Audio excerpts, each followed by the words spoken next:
Isang masayang pagbati na may ngiti sa aking mga labi. Naghahanap ba kayo ng makakatuwang sa pagre-review ng inyong anak? Meron yan sa DepEd. Ang ETUlay online tutorial ay libre at handog ng ating kagawaran sa pangunguna ng OUA ICTS EdTech.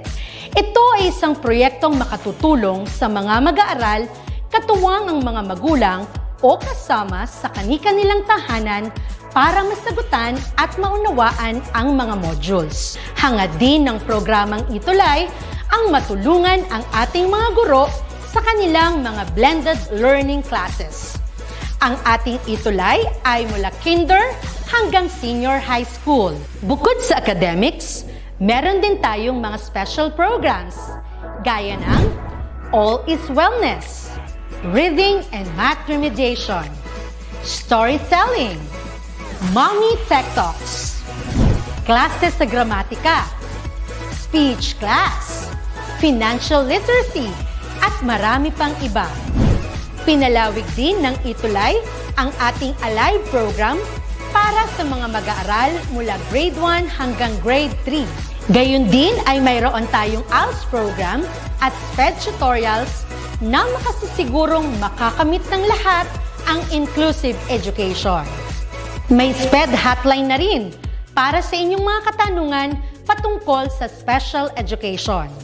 Kaya, subaybayan mula Lunes hanggang Biyernes, mula 9 ng umaga hanggang 7 ng gabi ang ating ETUlay.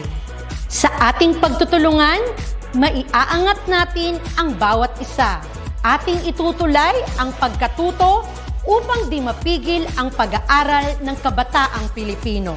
Itulay natin ito, sulong edukalidad.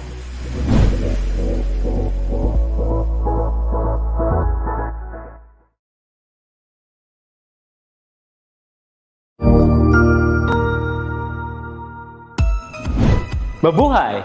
Good day to all! I am your Tutor Match. Welcome to ETUlay, a free online tutorial, an initiative of the Department of Education, Information and Communications Technology Service, Educational Technology Unit, ICTS EdTech. This program is aimed at helping and assisting learners from kindergarten, senior high school, ALS, Alive, and SPED learners. Aside from answering the modules, the ETUlay is offering programs which you will surely look forward to. Together with our parents and teachers, the ETUlay will bridge the gaps where difficulty and ease meet in learning new knowledge and skills. So, let us prepare our module, pen and paper. Ready your mind to see and hear worthwhile and interesting lessons. Let us now study and learn, together with our volunteer online tutors. Tara na!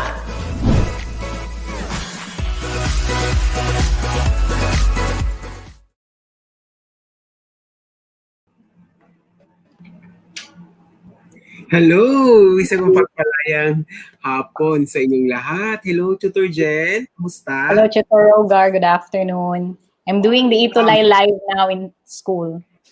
Wow! Hello sa mga taga-Daniel R. Aguinaldo, students and teachers, and also your principal. Hello, Sir Asilo. Ayan. So, let's start our ETUlay online tutorial this afternoon for our week. Yes, for week 4. Tama ba, Tutor Jen? And Yes, please we don't are. forget. Yes, week 4. Please don't forget to share right now, as in now na, our tutorial program this afternoon with these following platforms. We have the DepEd EdTech Unit Facebook page, DepEd Tayo Facebook page, and we are really and so much live and kicking in this platform. And also in our YouTube channel, we have DepEd Philippines YouTube channel, DepEd Educational Technology Unit YouTube channel, and also DepEd TV YouTube channel. Yan. Yes, Tutor Jen, recognize our cutie of the week.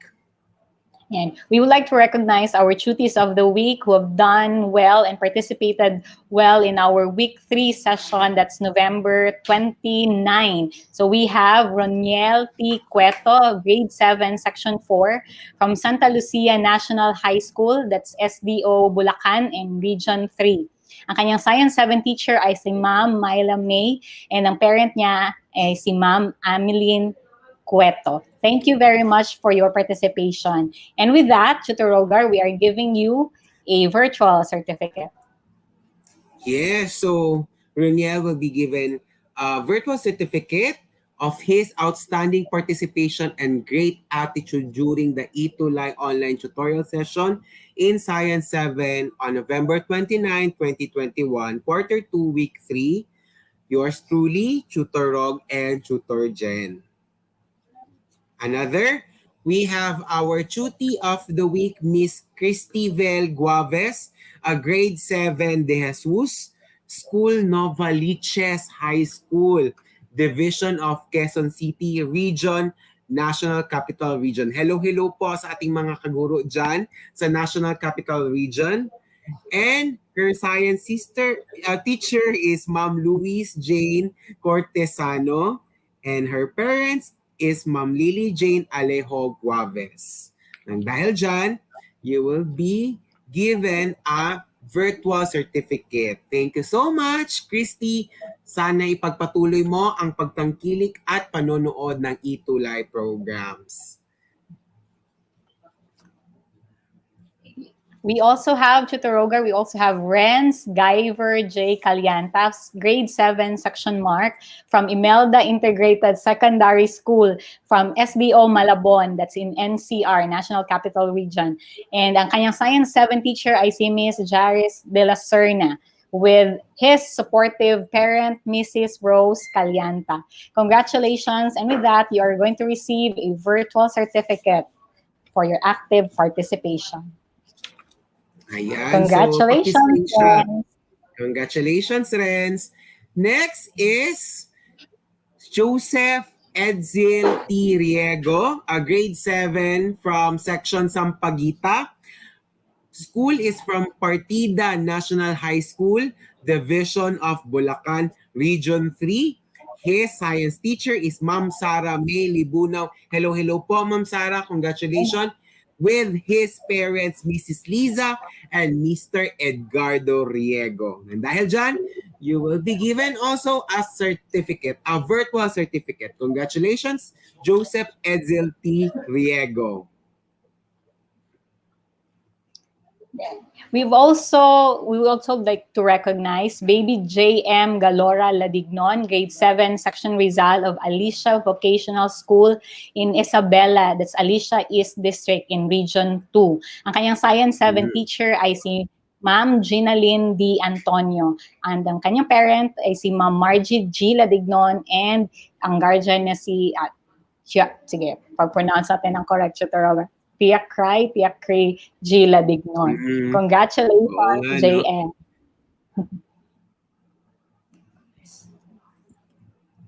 So here's And your also virtual certificate. Thank you. Next is Jeremiah Kagawan. Thank you so much for your participation, your outstanding participation during our ETUlay online tutorial session in grade 7.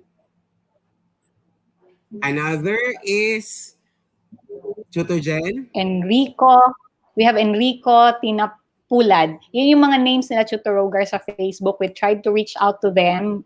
Iba nag-reply, ang iba hindi. But still, we are recognizing them for the active participation last week. And if I remember it well, si Jeremiah Kagawan kanina is, I think, from Santa Lucia National High School, if I remembered it right. And then si Enrico, we have here Tinapulad. Tapos we also have, Tutor Rogar? Siya na ba ang last? Okay, we have also Richmond Magusib also. Congratulations. Ito yung sila yung hindi natin na-reach out, pero still, they have an output, kaya na-recognize natin sila. Maraming salamat sa inyong lahat. Okay. Meron pa, Tutor Jen. Yes, si Rianet Soriano. Congratulations also to your active participation last week. Okay? At ito ang kanilang output. Ayan. So, napakaganda, di ba? Stop COVID-19. Protect your body with these abbreviations. Organs. O for observe social distancing. R for regular hand washing. G for get vaccinated. A, always wear your face mask. And never forget to take vitamins. And letter S, stay at home.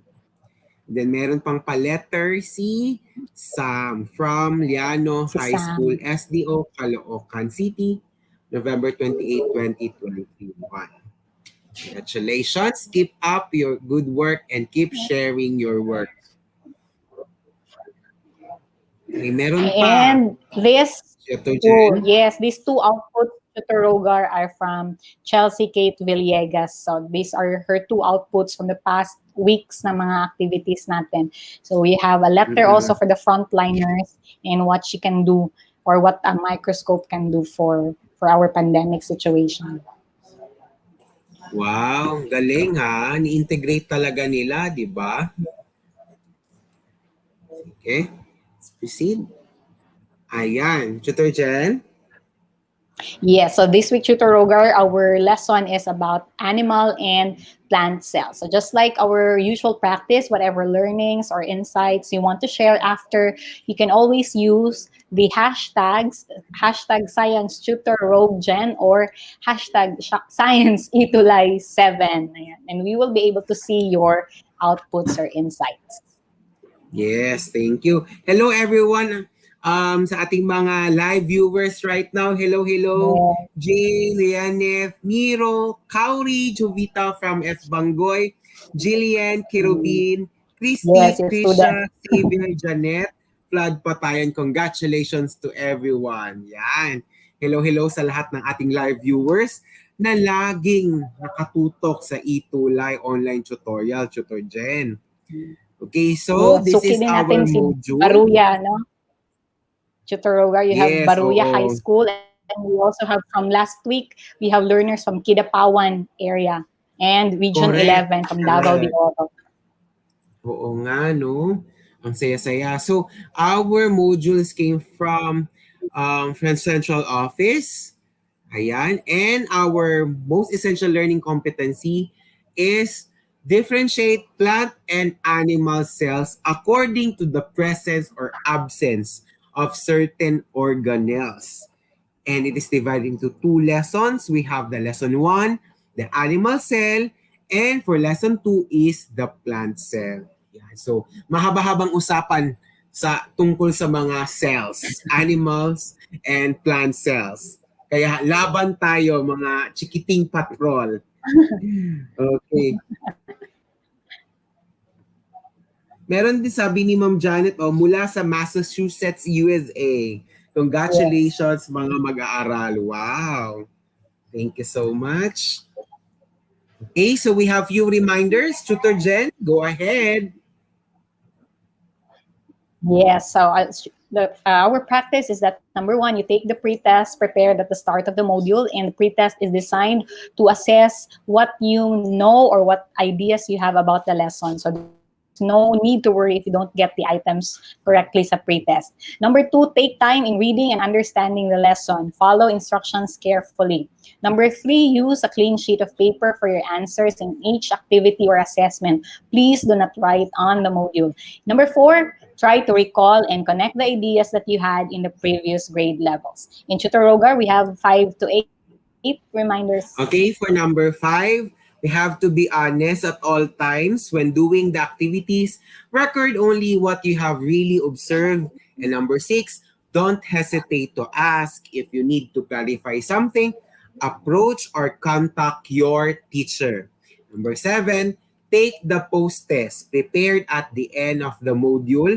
And number 8, you can check your answers in the activities, self-assessments, and post-test. Okay, so the question right now, are you ready? Yeah. Yan, di ba? Ang tanong ng So bayan, if you're handa na ba ready, kayo? di ba? If you're Yes. ready, go Type ahead and keep on sharing our links para mas marami pa correct. tayong maabot na learners this afternoon. Yes. Please keep on Let's start. sharing because, oo, di ba, Tutor Jen, sa grade 7, tayo po yung isa sa mga top 25 most viewed Week 1. ETUlay tutorial program. So, thank you ng marami. Okay, so let's start. I will read the directions first. Read each question carefully. Choose the letter of the correct answer. In the comment section, share your answers. Indicate your name, do not forget. And school to be recognized. So you have to put your name of your school or even your SDO and your region if you may. Let's start. Number 1. Tutor Jen? Yes. Question number 1. What is a cell? Options, they have letter A small organ in the body. B, a microorganism that infects the host body. C, a microscopic organism that inhabits another organism's body. Or letter D, the smallest unit of an organism's body that is capable of performing life function. So, which is a correct definition or description of a cell? Okay, so I think Ma'am Janet got it correct. It's letter D. Very good. D. Now let's Correct. proceed to number 2. Number 2, which major part of a cell is composed of jelly-like substance of mainly water as well as substances like dissolved nutrients? Yun. A, nucleus. B, nucleolus. C, cytoplasm. Or letter D, cell membrane. So what's your answer for number 2? Sige nga. Okay. While waiting for Jelly-like. their answer. Yeah, jelly-like. Ayan. So we're talking about part of a cell. Sabi ni Ma'am Janet, yay. Sabi niya, yehey. Sige. So let's let's reveal the answer. The answer is letter C, cytoplasm. C, Uh, cytoplasm. Number 3, C. Question Ma'am number Jan, Ma'am 3, Ma'am Jan. which organelle is responsible? Yes, which organelle is responsible for the movement of materials, substances, and nutrients around and serves as the canal of the cell? A, endoplasmic reticulum. B, nucleolus. C, peroxisome. Or D, vesicle. Which organelle is responsible for the movement of materials, substances, and nutrients around and serves as the canal of the cell? Answer, Tutor. Mhm. Okay, so the answer is letter A, endoplasmic reticulum. Ayan. Now, let's proceed to our activity, Ma'am Jan. Okay, yes, Tutor Jen, what is our activity all about? Okay. For this activity, there are two columns on the screen right now. The first column shows you the community worker compared to particular parts of the cell. So identify the organelles that correspond to the community based on their functions. So we have in the first column garbage collector, delivery man or courier, factory worker, electrical lineman, and milkman. So based on these characters or these roles, what do you think are the organelles that they represent in the organelles of the cell that they closely represent because of their function? Okay, so let's reveal the answer. See, number 1, you have a garbage collector is compared to a lysosome. How about a delivery man? Okay, we have endoplasmic reticulum. Next, Tutor Rogar. Okay, factory worker is compared to a Golgi body. And number 4, an electrical lineman is compared to a mitochondrion. So that's the singular form. Plural, we call it mitochondria. And a milkman is compared to a ribosome. So we will know as we discuss in the session this afternoon how these organelles are functioning for the entire cell and why they are compared to these community workers.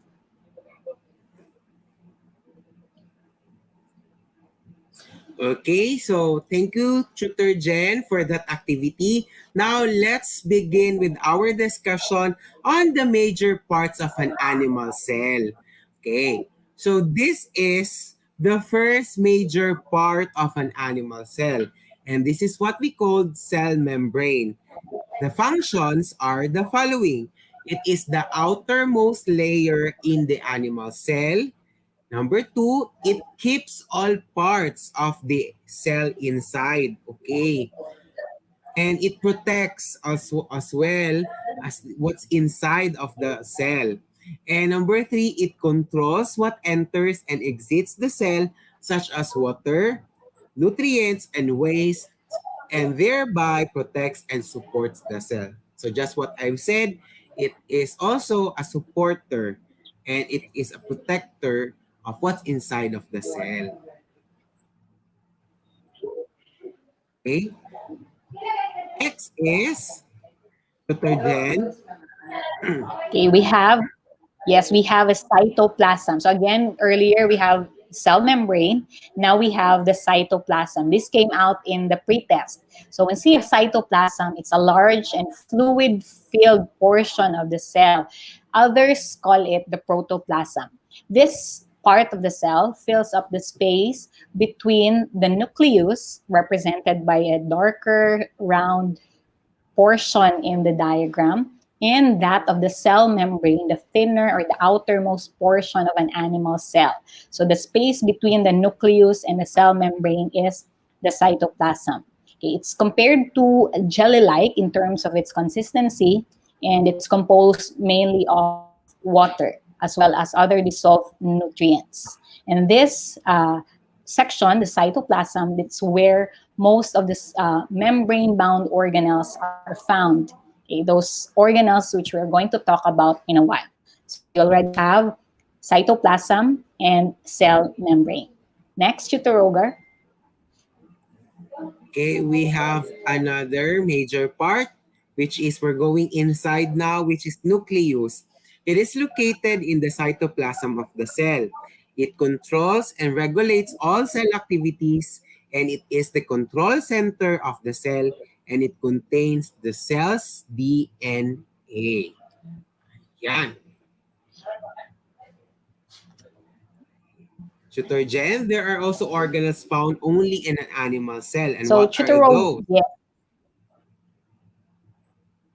Yes, we have two. We have centrosome and a lysosome. So a centrosome is a microtubule organizing center found near the nuclei of an animal cell. So it contains a pair of centrioles. This structure is also where is actually useful or visible when the cell is dividing. So the centrosome replicates itself before a cell undergoes division. So that's one. It's found only in an animal cell.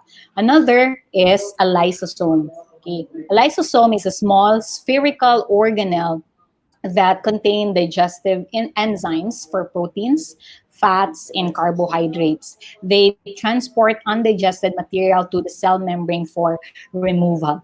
There are other textbooks, Tutor Rogar, that describe a lysosome Yes, as like a suicidal suicide bag. bag of the cell. Hmm. Okay, so these are the following parts of the animal cell.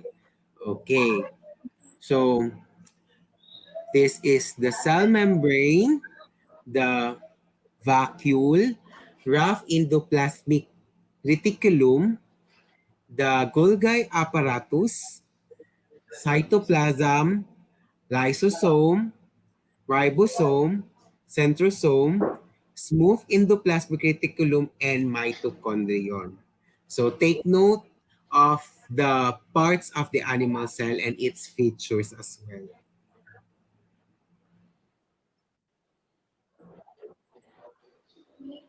Okay? So tutor gen, there are also organelles that could be found in both animal and plant cells. And what are those, tutor gen? Yes.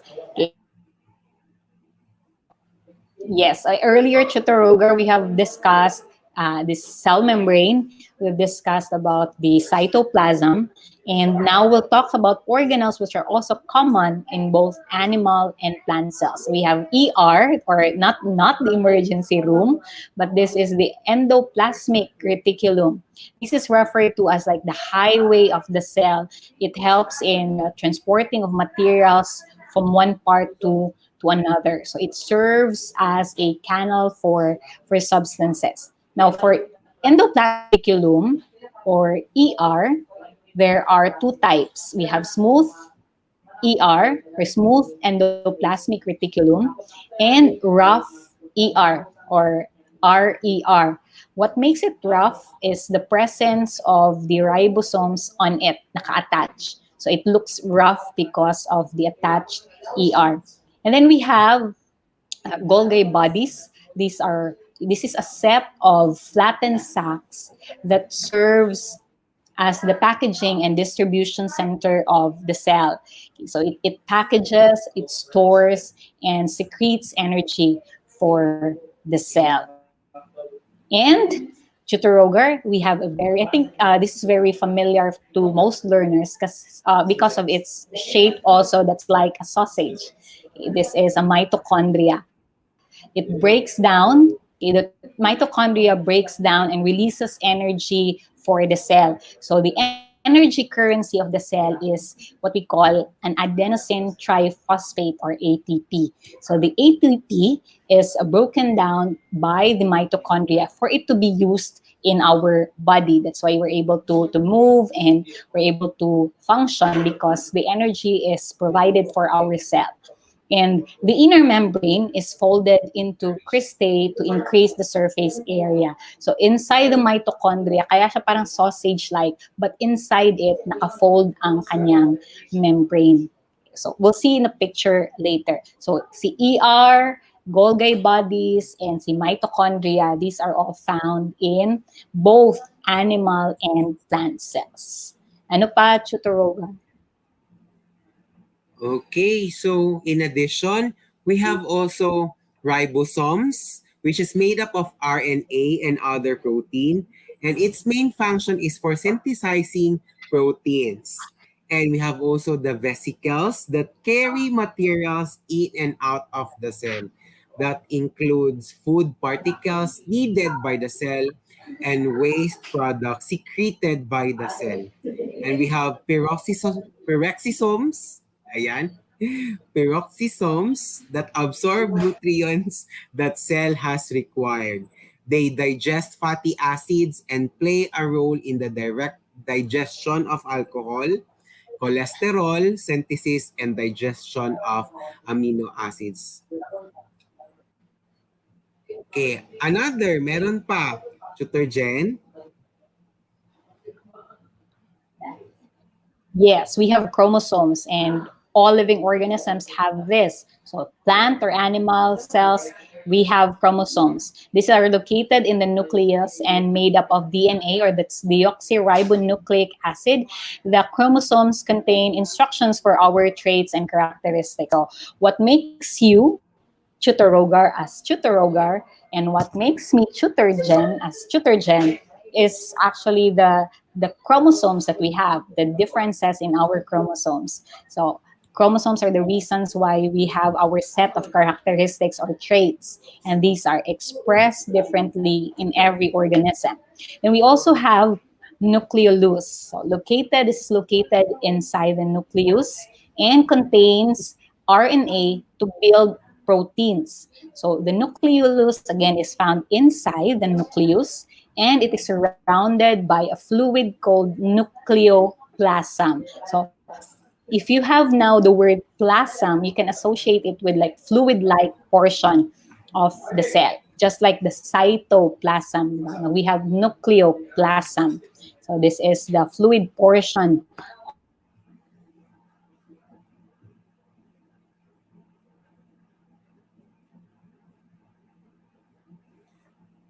Okay, I think Tutor Jen has an intermittent in connection. So let's continue. We have the vacuole. It stores food or nutrients a cell might need to survive. They may also store waste products. So the rest of the cell is protected from contamination. So therefore, these vacuoles will protect the rest of the cell for any harm to our body. So very important talaga that these cells are really protected because they functions very well to our body.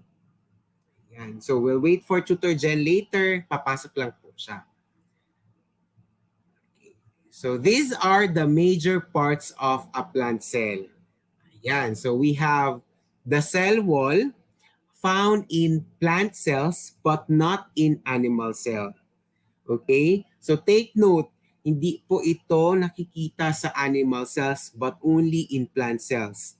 The outermost layer in the plant cell, ayan, kumbaga if the animal cell has cell membrane, ang plant cell naman ay may cell wall. Next, it is stiff and rigid and helps a plant keep its shape. Allow materials like water and nutrients, waste, oxygen, and carbon dioxide to pass to and from the cell membrane. Another is the cell membrane. It is the second layer in the plant cell. It keeps all the parts of the cell inside. It is semi-permeable and controls what enters and exits the cell, such as water, nutrients, and waste, and thereby protects and support the cell. So it has also cell membrane, both plant and animal cell. Okay, we have also the chloroplast. Chloroplast, it's only found in plant cells. They are responsible for photosynthesis. Hello, Tutor Jen, you're back. It is color green because of the pigment called chlorophyll. Okay, every green Yes, plant you sagot ko, see is, Gar. yes. Sige lang. I'll just continue this slide and then you will continue the next. Every green plant you see is working to convert the energy from the sun into sugars during the process of photosynthesis. So therefore, chloroplast plays an vital role also for photosynthesis. And as we all know, photosynthesis is a very good mechanism for the plants in order for them to survive and to create their own food.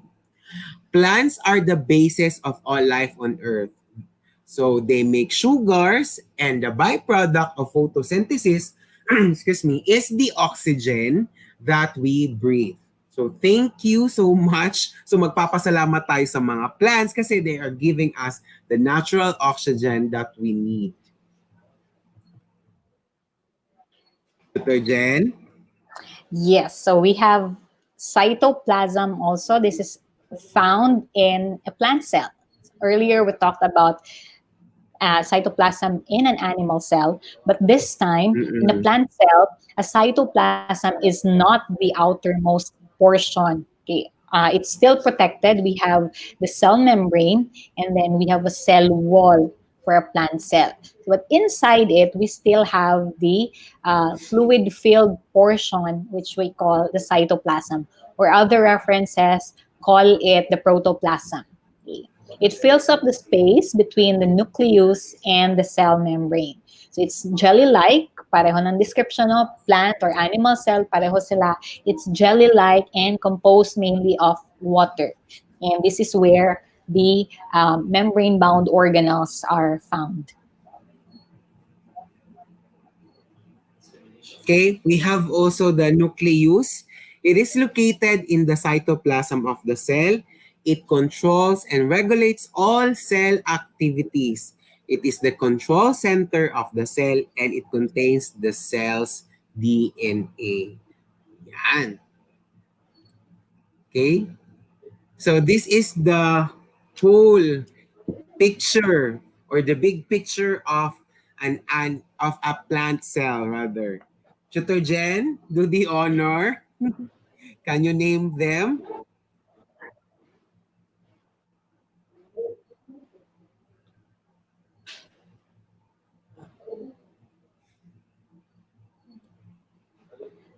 So let's recall, Okay, Tutor Rogar, the great. parts of, okay, let's recall the parts of the cell. We have, let's start in a clockwise direction. Okay, so as we look into the parts, let's look at the diagram and look at the parts in a clockwise direction. So we have the ribosomes, okay, and the cytoskeleton, which provides a framework for the cell. And then we have the vesicles, in smooth endoplasmic reticulum, or the SER. So the endoplasmic reticulum again functions like the canal of the cell. And we call it smooth if there are no ribosomes attached on it. And then we have, sige, what else do we have there? You have the nucleus. So a nucleus, imagine like a ball inside the cell, and that nucleus also has pores on it.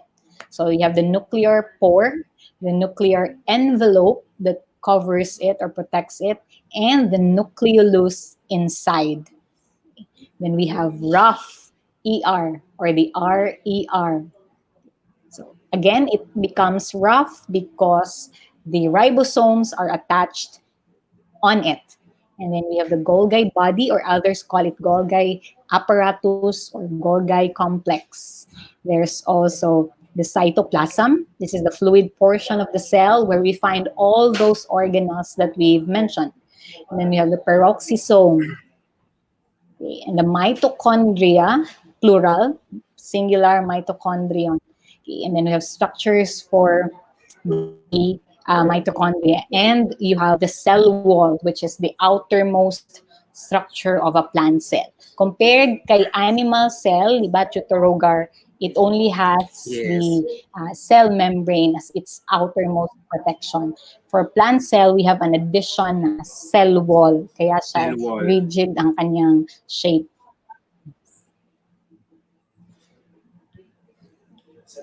Okay. Thank you, Tutor Jen. So now we will have the organelles found only in a plant cell. Now let's start with the plastids. So there were 3. Chloroplast, it contains the green pigment chlorophyll, which enables the plants to undergo the process of photosynthesis. And may nakikita naman kayong plants na hindi color green and other colors. So that's composed of chromoplast, which gives yellow, orange, and red color to fruits and flowers. And we have also the leucoplast, are non-pigmented, located in roots. It stores carbohydrates, proteins, and fats. Okay. So those are the cells that can be found only in plant cell. Now let's proceed to our activity. Ayan. Tutor Jen, Yes, we excited na ako encourage nito. you to do.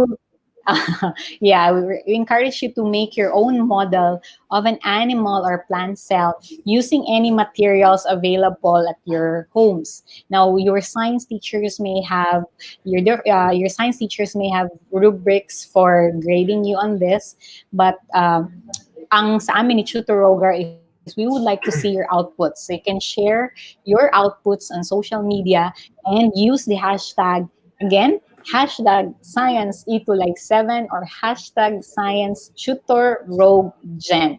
And we'll be happy to see your outputs. There are other students, Tutor Rogar, who uploaded their work sa DepEd ETUlay na page. So that's Wow. also good.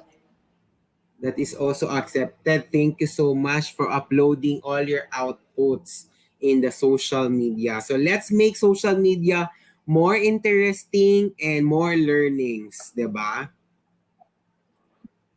Okay, so let's have our assessment, Tutor Jen. So I will read the directions. Yes. Read each question carefully. Choose the letter of the correct answer. Use a separate sheet of paper for your answers, or you may able to type your answer in the chat box below. Don't forget to include your school, your division, and your region in order for it to be recognized. Number one, which of the Yes. following Question number are 1. present? Okay, me first, Tutor Jen. Which of the following are present in plant cell and are absent in animal cell? A. Cell wall and chloroplast. B. Lysosomes and ribosomes. C. Golgi bodies and mitochondria. Or letter D. Cell membrane and cytoplasm. Go. Answer. Yan. While waiting for their answer, would like to greet hello, those learners who are live in YouTube. Danica, sino pa yung mga nasa Pax, Roniel, Adrian, Matt, Balingit, hello, they're live in YouTube. Okay, the correct answer is letter A. Very good. So tama. Janet, Jamilia, Roniel, Adriel, Sydney, Don, Lester, Bayawa, Ayan. Croix, Ibarra, Erika, so on and so forth. Ang galing. Let's go to number 2. Okay, Sir number Jen. 2. Which of the following is the external, stiff, and rigid additional support for plant cell that cannot be found in an animal cell? A. Cell wall. B. Chromoplast. C. Plastid. D. Vacuole. Which cannot be found in an animal cell and is found only for support in plant cell. May sagot ka ba, Ayan. Choco Rogar? Tingnan natin. So, wala pa. Hello everyone. So, sagutin natin number 2. Okay. Pero in fairness, tama sila sa number 1, di ba? So, now, Yes. parang nag-iisip pa siguro sila, Tutor Jen, what's the best answer or what's the answer for number 2. Yeah. We have Okay, learners, Choco Rogar, na nag-message sa akin na they have lost, I don't know, they have lost the link daw sa Facebook. Those who are watching us live sa Facebook na page, they've lost the link. So I also tried to look for it. Maybe that's the reason. Hindi nga po daw talaga na okay. So, live kanina, yes. So may mga Oo. naka-start sa atin, nakasubaybay. Okay, so ang answer natin, Tutor Rogar, for number 2. answer for number 2 is letter A. Cell wall. Cell Ayan. wall. So, tama si Jamilia Yap. Yan. Tsaka si Erica Camille Falcatan. Yan. Thank you so much. Now for number 3. Plant cells are larger than animal cells in size. Is the previous statement about the cell size true? A, no, because plants and animal cell have the same size. B, no, because plants and animal cell have the same parts. C, yes, because plants have larger central vacuole than functions as storage. Or D, yes, because plant cell is rectangular in shape and animals are spherical that makes it different. Okay, so what's the answer for number 3? Ayan. By the way, happy ako kasi may ibang mga learners na nakatingin din sa YouTube. Diba? Yan. So may mga sagot na ata. So let's reveal the answer. The correct answer is letter D. Yes, because plant cell is rectangular in shape and animals are spherical, that it makes it different. Tama si Jamilia Yap. And Ashley Nicole Espiritu from Assemblywoman Felicita G. Congrats. Bernardino Memorial Trade School, grade 7 STE. Wow. Ang taas ng kanilang pangalan ng kanilang school, no? Gusto kong i-memorize. Yan. Congratulations. Also, Miro Kelby Sombilio. Ayan. Thank you. And also, Roniel Ticueto. Ayan. Hello sa ating mga students. Okay. So, thank you so much. I think we're done. Tutor Jen? Yes, wala muna tayong science quote kasi it's already time, Tutor Rogar. And so we Yes, encourage it's you to already share your insights in our hashtags shown on the screen. And every Monday, make it a habit because every Monday is Science Day. Congratulations. So once again, I am your tutor. So once again, I am from Tutor Jen SDO. from Daniel R. Aguinaldo National High School, SDO Davao City, and Tutor Rogar. And I am Tutor Rog from SDO Davao City. Thank you so much and have a nice day. God bless us always. Mabuhay po tayong lahat. Keep safe.